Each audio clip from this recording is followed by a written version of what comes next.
لا علم لنا إلا ما علمتنا إنك أنت العليم الحكيم. درود و سلام الصلاة والسلام عليك يا سيدي يا رسول الله. الصلاة والسلام عليك يا سيدي يا حبيب الله.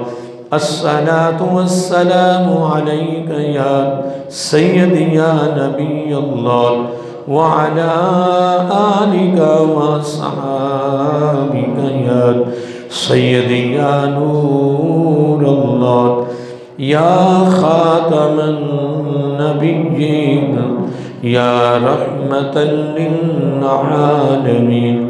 مولاي صل وسلم دائما أبدا على حبيبك خير الخلق كلهم محمد سيد الكونين والثقلين والفريقين من قرب ومن عجم.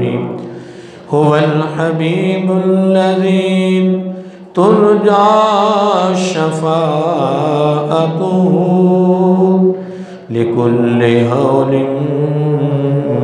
من الأحوال مقتحم. ثم الرداد عن أبي بكر وعن عمر وعن علي وعن عثمان ذي الكرم. نہایتی واجب الاحترام محترم مکرم معزز سامعین حضرات اور عزیزان گرامی قدر، اللہ رب العزت کی حمد و ثنا اور حضور نبی کریم صلی اللہ علیہ وآلہ وسلم بارگاہ عالیہ مقدسہ میں نذرانہ درود و سلام خالق کائنات کا ہمارے اوپر بہت بڑا کرم فضل اور اس کی مہربانی ہے، اور اس کا بے حد شکر ہے کہ اس نے ہم سب کو اپنے پیارے محبوب علیہ السلام دی امت اندر پیدا فرمایا. اور خالق کائنات کا یہ ہمارے اوپر بہت بڑا احسان ہے کہ اس نے اپنی توفیق اور اپنے محبوب علیہ السلام کی توسل سے ایمان جیسی عظیم الشان نعمت سے مالا مال فرمایا. اور اللہ تعالیٰ کی بارگاہ میں دعا ہے کہ اللہ تعالیٰ ہم سب کو اپنے پیارے محبوب علیہ السلام کے توسل سے ایمان پہ زندہ رکھے اور ایمان پر ہی موت عطا فرمائے، ایماندار عادل سربراہ عطا فرمائے، اور آخری سانس تک غیروں کی محتاجی سے بچائے اور اپنا ہی محتاج رکھے. اللہ تعالیٰ ہم سب کو پیارے آقا علیہ السلام کی یہ خصوصی تعلیم پر پوری زندگی عمل پیرا ہونے کی توفیق عطا فرمائے، اور اس دعا کو، ان کلمات و الفاظات کو اپنی زندگی کا حصہ بنا لے، اپنے معمولات میں اس کو شامل فرمائیں. آقا علیہ السلام نے خصوصی طور پر اپنی امت کو خاتمہ بالخیر کے لیے یہ تعلیم دی ہے. اللہ تعالی ہم سب کو تعلیمات مصطفیٰ صلی اللہ علیہ وآلہ وسلم کے مطابق زندگی کے لمحات گزارنے کی توفیق عطا فرمائے. حضرات محترم، گزشتہ جمعہ سے میں نے 3 محبوب چیزوں کے حوالے سے ایک گفتگو کا میں نے آغاز کیا ہے. اللہ رب العزت نے سورۃ کہف پارہ نمبر 28 اس کی آیت نمبر 28 میں خصوصی گفتگو فرمائی ہے. اللہ رب العزت نے اس آیت کریمہ میں اپنے محبوب علیہ السلام کو یہ تعلیم دی ہے. حدیث پاک میں آتا ہے کہ ایک دن آقا علیہ السلام کے صحابہ کرام کی بڑی خوبصورت محفل سجی ہوئی تھی۔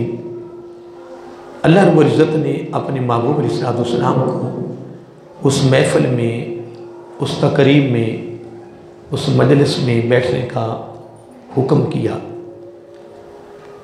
جبکہ صحابہ کرام رضی اللہ تعالی عنہم اجمعین آقا علیہ السلام کے شاگرد ہیں، صحابی ہیں، مرید ہیں، امتی ہیں، اور آقا علیہ السلام نبی بھی ہیں، استاد بھی ہیں، سربراہ ہیں۔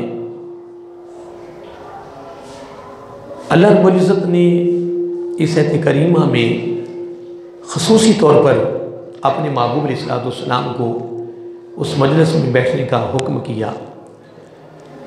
یقیناً یہ جو آقا علیہ السلام کا عمل ہے وہ امت کے لیے ایک سبق ہے، درس ہے اور فکر ہے اور خصوصی تعلیم ہے امت کے لیے۔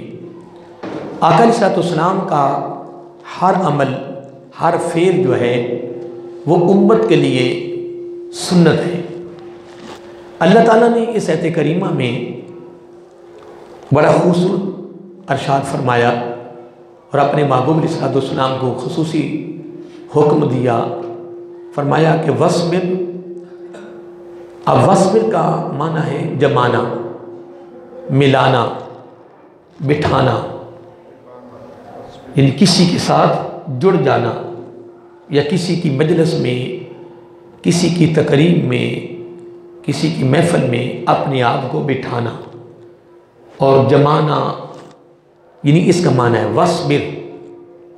اور آگے لفظ آ رہا ہے نفسکا، نفسکا یعنی اپنے آپ کو، اپنے آپ کو، اپنی جان کو، مع الذین، الذین سے مراد وہ گروہ ہے، وہ جماعت ہے کہ جن کے ساتھ ملنے کا حکم ہو رہا ہے، اور معا کا مطلب ہے ان کے ساتھ، ان کی، جیسا کہ حدیث پاک میں آتا ہے کہ المرء مع من احب، کہ دنیا میں جس کے ساتھ تمہاری محبت ہوگی قیامت کو اسی کا ساتھ ملے گا۔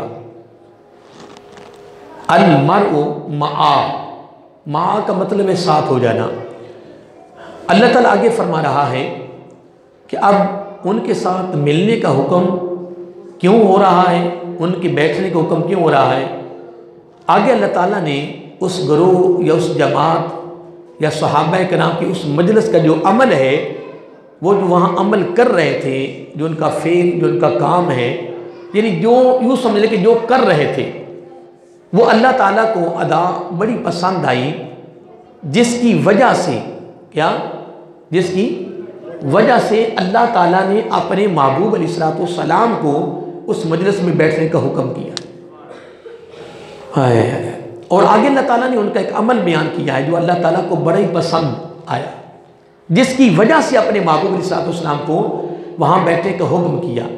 اللہ تعالیٰ فرما رہا ہے کہ اے میرے محبوب صلی اللہ علیہ وسلم، ان کے ساتھ اپنے آپ کو بٹھائیے، جمائیے، آپ اس مجلس میں اپنے آپ کو بٹھائیں، بیٹھیں، جو کیا کر رہے ہیں، یدعونا، وہ پکار رہے ہیں، یاد کر رہے ہیں، ربہم، اپنے رب کو، اپنے، یعنی اس مجلس میں اللہ تعالیٰ کا ذکر ہو رہا تھا، اللہ تعالیٰ کی یاد ہو رہی تھی، یعنی اللہ کو یاد کیا جا رہا تھا۔ آگے اللہ تعالیٰ نے ان کا وقت بھی بیان کیا، فرمایا بالغدات والعشی، صبح و شام، کیا، صبح و شام، یعنی یوں سمجھ لیں کہ وہ صبح و شام اللہ تعالیٰ کی یادوں میں گم رہتے ہیں، اللہ تعالیٰ کو پکارتے ہیں، اللہ تعالیٰ کو یاد کرتے ہیں۔ اے میرے محبوب صلی اللہ علیہ وسلم اس مجلس میں بیٹھے۔ آگے اللہ تعالیٰ کی بڑی پیاری بات فرمائی ہے، اللہ تعالیٰ فرما رہا ہے کہ ان کا جو یاد کرنا ہے نا، ان کا یاد کرنا، کس کا یاد کرنا، اللہ تعالیٰ کو۔ اللہ تعالیٰ فرما رہا ہے کہ ان کا مجھے یاد کرنا یا میرا ذکر کرنا، یہ مقصد جو ہے نا وہ فقط جنت اور دوزخ نہیں ہے، جنت اور دوزخ نہیں ہے کہ وہ مجھے یاد کر رہے ہیں یا میرا ذکر کر رہے ہیں یا مجھے پکار رہے ہیں دوزخ کے ڈر سے یا جنت کے لالچ میں نہیں. یہی ادا اللہ تعالیٰ کو پسند آئی جس کی وجہ سے اللہ رب العزت نے اپنے محبوب علیہ السلام کو ان کے اندر بیٹھنے کا حکم کیا، ان میں بیٹھنے کا حکم کیا. اب یقیناً آقا علیہ السلام کا اس مجلس میں بیٹھ جانا امت کے لیے سبق بن گیا ہے، امت کے لیے سبق بنے گا، امت کے لیے ایک سنت بن جائے گی، ایک طریقہ بن جائے گا. کن کے لیے؟ امت کے لیے. کیا بن جائے گا؟ وگرنہ جو کچھ بھی ان کے پاس ہے وہ سارا صحابہ کرام کے بعد جو کچھ بھی ہے وہ نبی پاک کی بارگاہ سے ہی منتقل ہوا ہے. وہ جو کر رہے ہیں وہ بھی تعلیم مصطفیٰ ہے صلی اللہ علیہ وسلم، وہ بھی تعلیم مصطفیٰ ہے صلی اللہ علیہ وسلم. سارا کچھ میرے آقا نے ان کو عطا کیا ہے نا، آقا کی بارگاہ سے سارا کچھ ملا ہے. تربیت ہے، تعلیم ہے، فعل ہے، کوئی کام ہے، کوئی عمل ہے، جو کچھ بھی ہو رہا ہے نا یہ سارا کچھ آقا علیہ السلام کی بارگاہ سے ملا. اللہ تعالیٰ آگے میں ایک دو نقطے میرے ذہن میں آ رہے ہیں، میں بیان کرتا ہوں. اللہ تعالیٰ فرما رہا ہے کہ ان کا جو مجھے یاد کرنا ہے نا وہ مقصد فقط جنت اور دوزخ نہیں ہے. ان کی جو غرض و غایت، ان کی جو نیت، ان کا جو ارادہ ہے وہ صرف جنت اور دوزخ نہیں ہے، جنت اور دوزخ نہیں ہے. ان کا جو یاد کرنا ہے نا یریدون وجہہ، یعنی ان کا مجھے یاد کرنا، ان کی جو غرض و غایت، ان کا مقصد، ان کی نیت، ان کا جو ارادہ ہے وہ صرف اور صرف یریدون وجہہ، میری رضا ہے، میری خوشنودی ہے، میرا قرب ہے. اور اس کو اگر مزید کھولیں تو اس کا آگے کا اور بڑا خاص نقطہ، بڑا خاص عرب وہ یہ ہے کہ یریدون وجہہ، اللہ تعالیٰ کو یاد کرنا فقط جنت اور دوزخ کے لیے نہیں ہے. یریدون وجہہ، ان کا رب کو یاد کرنا یا رب کا پکارنا. یدعون ربہم بالغداۃ والعشی، اللہ تعالیٰ فرما رہا ہے ان کا مجھے یاد کرنا یریدون وجہہ اس مقصد کے لیے نہیں ہے کہ دوزخ کی عذاب سے بچ جائیں اور جنت میں داخل ہو جائیں، دوزخ کی تکلیف سے بچ جائیں اور جنت میں داخل ہو جائیں. یہ مقصد نہیں ہے. اللہ تعالیٰ فرما رہا ہے یریدون وجہہ، ان کی جو غرض و غایت اور مقصد ہے یدعون ربہم، وہ صرف اور صرف میرا قرب ہے، میری رضا ہے، میری خوشنودی ہے. اور کہیں اہل مفسر یہ لکھتے ہیں کہ یریدون وجہہ سے مراد اللہ تعالیٰ کا دیدار ہے، اللہ تعالیٰ کا دیدار ہے. کہ یریدون وجہہ، وہ کہتے ہیں کہ پردہ ہٹ جائے، ہماری نظر ہو، خدا کا دیدار ہو. وہ صرف اللہ تعالیٰ کے دیدار کے متمنی ہیں، وہ اللہ تعالیٰ کے دیدار کے طالب ہیں، وہ اللہ تعالیٰ کے دیدار کے مشتاق ہیں، وہ اللہ تعالیٰ کے دیدار کے طلبگار ہیں، خواہش مند ہیں، آرزو مند ہیں.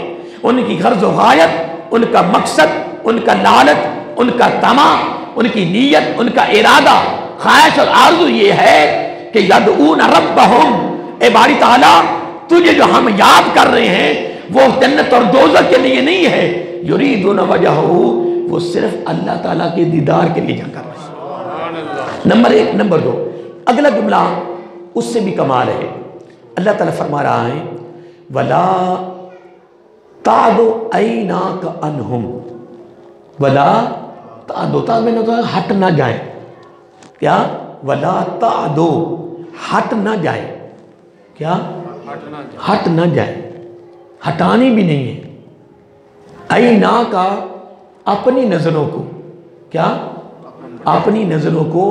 آگے فرمایا انہم، کہ جب ان کی مجلس میں بیٹھ جائیں تو مجلس میں وصبر تو ہونا ہی ہونا ہے، وصبر تو ہونا ہی ہونا ہے، لیکن ایک اور کام بھی کرنا ہے.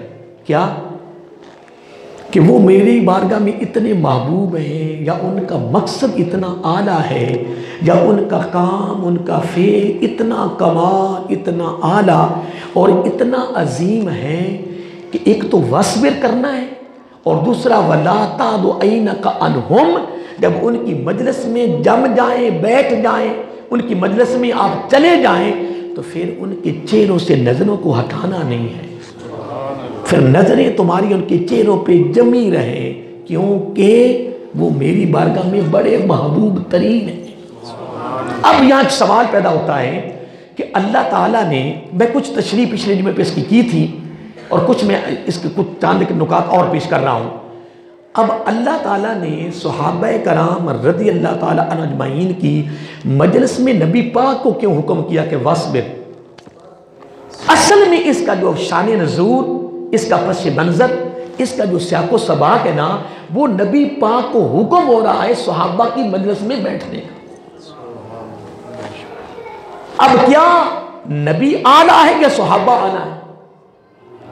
میں ایک دن پڑھ رہا تھا کہ دمشق شام میں ہے، دمشق کی جامعہ مسجد میں تابی، کیا اگر صحابی ادنا سے ادنا صحابی اس کو کہتے ہیں کہ جو آیا اپنے علاقے سے، آقا علیہ الصلوۃ والسلام کا چہرے کو دیکھا، کلمہ پڑھا، اسلام میں داخل ہوا، پھر کلمے کی صورت میں پھر نبی کے چہرے کو تکا، چند لمحے رہے، پھر چلا گیا، دوبارہ واپس نہیں آیا، لیکن زندہ بھی رہا تو صحابیت پر، وصال بھی ہوا تو صحابیت پر۔ اس کو کہتے ہیں ادنا صحابی، کہ جو حافظ نہ بن سکا، قاری نہ بن سکا، مفتی نہ بن سکا، محدث نہ بن سکا، ٹھیک ہے جی، کوئی زیادہ علم حاصل نہ کر سکا، اس کو کہتے ہیں ادنا صحابی۔ وہ ادنا صحابی کا جو مقام و مرتبہ ہے، میں ایک عقیدہ دے رہا ہوں، وہ جو ادنا صحابی ہے نا، وہ ادنا صحابی کا مقام و مرتبہ، یا اس کی قدر و منزلت، یا اس کی شان و شوکت، یا اس کی عظمت، اس کی رفعت، یہ ہے کہ اس صحابی کے بعد تابعین، تبع تابعین، قیامت تک حافظ، قاری، مفتی، محدث، فقہا، مفسرین، ولی، ابدال، قطب، غوث، مجدد، وہ تابعی سے لے کر قیامت کی صبح تک سب کے مرتبے، سب کی عظمتیں، رفتیں یکجا کر لیں، وہ ادنا صحابی کے جو جوڑے کو دور لگی ہے اس کو بھی نہیں پہنچ سکتے۔ یہ صحابی کا درجہ ہے، یہ صحابی کا درجہ ہے، اور یہ صحابی کا مقام ہے۔ صحابیت عبادت سے نہیں ملتی ہے، یہ ذہن میں رکھ لیں، صحابیت عبادت سے نہیں ملتی، صحابیت کا درجہ زہد و تقویٰ سے نہیں ہے، عبادت و ریاضت سے نہیں ہے، کسی اور جد و جہد سے نہیں ہے، کسی اور محنت اور کاوش سے نہیں ہے۔ صحابیت کا درجہ ایمان کی حالت میں زیارت چہرہ مصطفیٰ سے ملتی ہے صلی اللہ علیہ وآلہ وسلم۔ تو میں پڑھ رہا تھا، لیکن یہ اللہ کی ایک عطا ہے، اللہ تعالیٰ کی ایک عنایت ہے کہ دمشق کی جامعہ مسجد میں تابعی درس دے رہا ہے، 300 صحابہ سن رہے ہیں۔ بات نہیں سمجھے؟ یہ اللہ کی عطا ہے علم کے لحاظ سے، وہ تابعی بیان کر رہا ہے، تابعی درس دے رہا ہے، 300 صحابہ سامنے بیٹھ کے سن رہے ہیں۔ اب دیکھیں، ایک سوال پیدا ہوتا ہے کہ اللہ رب العزت نے اپنے محبوب علیہ السلام کو صحابہ کی مجلس میں وصبر کا یہ حکم کیوں کیا ہے؟ ایک بڑا خاص نکتہ ہے، اس میں پہلا نکتہ تو یہ ہے کہ اے میرے محبوب صلی اللہ علیہ وسلم، یہ تیرے امت میں سے خاص بندے ہیں جو مجھے یاد کر رہے ہیں۔ اب اس بات پہ غور کرنا ہے، یہ تیری امت میں سے جو بندے ہیں میرے اور تیری امتی، یہ مجھے یدعون ربہم بالغداۃ والعشی، یہ مجھے یاد کر رہے ہیں، پکار رہے ہیں، اور میری یادوں میں گم ہیں۔ پھر ان کا مجھے یاد کرنا یریدون وجہہ، کوئی اور غرض و غایت نہیں ہے، صرف میرے دیدار کی متمنی ہے۔ ٹھیک ہے جی؟ ان کی ادا مجھے اتنی پسند ہے کہ میرے محبوب صلی اللہ علیہ وسلم میں تمہیں حکم کرتا ہوں کہ آپ ان کی مجلس میں وصبر، اپنے آپ کو بٹھائیں. جب آپ ان کی مجلس میں بیٹھیں گے تو تیری امت کے لیے سبق بن جائے گا، تیری امت کے لیے کیا ایک تعلیم بن جائے گی، تیری سنت بن جائے گی. کیوں ہر زمانے میں ہر دور میں میرے ایسے بندے ہوں گے جو مجھے یاد کریں گے، اور باقیوں کو جب پتا چلے گا کہ ایسے لوگوں کی مجلس میں تو محبوب خود بیٹھے ہیں، تو پھر ان کے لیے تیرا عمل اور تیرا فعل، تیرا کام جو ہے وہ کیا بن جائے گا؟ ان کے لیے سنت بن جائے گی. ان کے لیے تیرا عمل ایک خوبصورت اسوہ حسنہ بن جائے گا. نمبر 1. نمبر 2 پھر اگلی بات بھی سن لیں. اے میرے محبوب صلی اللہ علیہ وسلم، آپ ان کی مجلس میں بیٹھیں. مجلس تو ان کی پہلی کمال ہے، مجلس تو ان کی پہلی کمال ہے کہ وہ مجھے یاد کر رہے ہیں صرف میرے دیدار کے لیے، میری خوشنودی کے لیے، میری رضا کے لیے. تو میرے محبوب صلی اللہ علیہ وسلم جب آپ ان کی مجلس میں جائیں گے، بیٹھیں گے، تو ان کی مجلس کو 4 چاند اور لگ جائیں گے. وہ مجلس اور مزید چمک جائے گی. کیا ہو جائے گی؟ چمک جائے گی. کیونکہ مجلس تو پہلی کمال ہے کہ وہ یدعون ربهم کر رہے ہیں. تو جب آپ اس مجلس میں بیٹھیں گے تو 2 وجوہات نکلتی ہیں. کتنی؟ 2 رخ کے اس کے 2 پہلو یہاں سے نکلتے ہیں، 2 جہتیں نکلتی ہیں. کتنے؟ 2 پہلو. پہلا پہلو یہ ہے کہ امت کے لیے سنت بن جائے گی، اور دوسرا پہلو یہ ہے کہ وہ مجلس کے اندر مزید نکھار آ جائے گا، مزید چمک آ جائے گی، اور ان کے عمل کے اندر مزید تقویت پیدا ہو جائے گی، قوت پیدا ہو جائے گی، اور ان کے اس عمل کے اندر مزید برکت آ جائے گی تیرے جانے سے، تیرے جانے سے. آئیے محترم، اور آگے ایک جملہ بڑا جو میں نے ابھی بیان کیا، اللہ تعالیٰ فرماتا ہے وَلَا تَعْدُ عَيْنَكَ عَنْهُمْ، ان کے چہروں سے نظریں ہٹ نہ جائیں. نظریں، اگر ایک یہ جملہ سن لیں کہ اگر چھوٹا بڑے کے پاس جاتا ہے نا تو وہ لینے جاتا ہے. کیا کرنے جاتا ہے؟ لینے جاتا ہے. اور اگر بڑا چھوٹے کے پاس چلا جائے تو وہ دینے جا رہا ہے. کیا؟ یہ نہ سمجھے کہ یار وہ بڑا تیرے پاس آ رہا ہے، تجھے چاہیے تھا کہ تو خود چل کے جاتا اس کے پاس. یار بات یہ نہیں ہے، بات یہ نہیں ہے کہ وہ بڑا چل کے آ رہا ہے. یہ چھوٹے کی قسمت اور مقدر نصیب ہے کہ بڑا خود ان کو عطا کرنے آ رہا ہے. امیر المومنین حضرت علی المرتضیٰ حیدر کرار رضی اللہ تعالیٰ عنہ کا اکثر میں قول بیان کرتا رہتا ہوں. آپ فرماتے ہیں کہ دعا منگوائی نہیں جاتی، دعا لی جاتی ہے. کیا؟ دعا منگوائی نہیں جاتی، دعا لی جاتی. یہ نہیں، منع نہیں کیا باب مدینۃ العلم رضی اللہ تعالیٰ عنہ کہ اس قول میں منع نہیں کیا گیا کہ تم دعا والدین سے نہ کرواؤ، اپنی شیخ سے نہ کرواؤ، کسی نیک سے نہ کرواؤ، کسی عالم دین سے نہ کرواؤ. دعائیں کروائیں، دن رات دعائیں کروائیں. دعا کا کروانا بھی سنت ہے. نہیں بات سمجھے؟ دعا کا کروانا بھی میرے آقا کی سنت ہے. اگر دعا کرانا منع ہوتا تو میرے آقا سمجھتے علی عمر فاروق کو آغاز کرنے کے پاس کیوں بھیجا ہے، امت کی بخشش کے لیے دعا کے لیے کیوں بھیجا. لیکن نہیں، اس میں بھی ایک بڑا خاص نکتہ ہے. والدین ہیں، استاد ہیں، بڑے ہیں، ان کی خدمت اتنی کرو، ان سے پیار اتنا کرو، ان سے محبت اتنی کرو، اتنی ان کے ساتھ پیار میں گم ہو جاؤ کہ تمہیں کہنے کی ضرورت نہ پڑے، خود ان کے دل سے دعا نکلے. اصل میں کمال بھی یہی ہے، کمال بھی یہی ہے. بات یہ نہیں ہے کہ وَلَا تَعْدُ عَيْنَكَ عَنْهُمْ، یہ رب نبی کو فرما رہا ہے کہ تمہاری نظریں ان کے چہروں سے ہٹ نہ جائیں. حکم امت کے لیے بن رہا ہے، لیکن ان کی مجلس کا نکھار پیدا کرنے کے لیے حکم یہ ہو رہا ہے کہ ان کے چہروں سے نظریں ہٹ جائے. محبوب جب آپ اس کی مجلس میں جائیں گے، اس مجلس میں مزید نکھار آئے گا، چمک دمک پیدا ہوگی، مزید تقویت پیدا ہوگی. پھر ان کی نظریں جب تمہارے چہرے پہ جمیں گی تو پھر میرا دیدار ہونا ان کو. بہرحال آئیے محترم، اب یہ تو مجلس سج گئی. کچھ میں نے اس کے نکات پچھلے جمعے پہ بیان کیے تھے، کچھ ابھی بیان کیے ہیں. ٹھیک ہے جی. اب آئیے مجلس کی طرف رخ کریں کہ وہ مجلس لگ گئی. مجلس بولیے. جب مجلس لگی تھی آقا صاحب وہاں تشریف لے گئے تو میرے آقا علیہ السلام نے اپنی زبان نبوت اور زبان رحمت سے 3 جملے نکالے جو میں نے پچھلے جمعے پہ بیان کر دیے تھے. بس اس کو میں سرسری نگارہ تھوڑا سا بیان کر کے میں انشاءاللہ آگے بڑھوں گا.